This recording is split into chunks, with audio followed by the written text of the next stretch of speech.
help clear up the cholesterol confusion then. So explain exactly what it does and why we need it. And we're taught to think that cholesterol is the thing that's clogging those arteries up that causes the heart problems, and we need to reduce that. So how did we get to making cholesterol the bad guy, and what does it really do for us? Well, making it the bad guy was simply a matter of, hey, we found a drug that can reduce it. Let's find a way to sell it.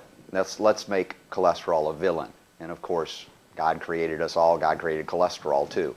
So it's not bad, it's not evil. The fact of the matter is it's very protective. It's one of those mechanisms that should you have arterial inflammation of any kind, venous as well, but you talk about circulatory inflammation, then the cholesterol will come in to help patch and repair. It starts a process of healing.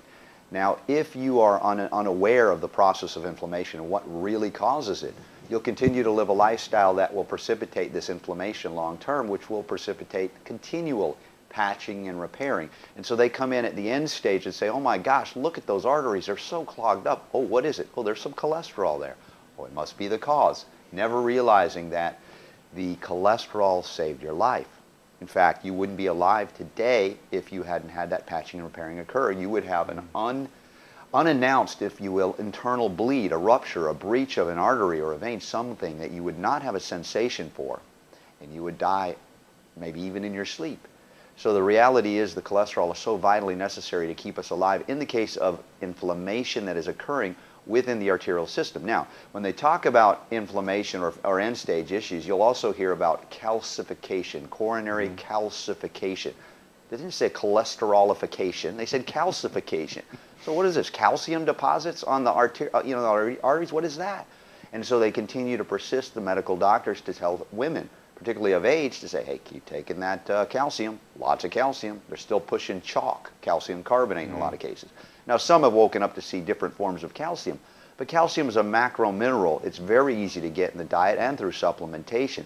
They ignore the fundamental, let's say, micro minerals that are very critical in keeping the health of the coronary system going. And that, of course, includes magnesium and other things.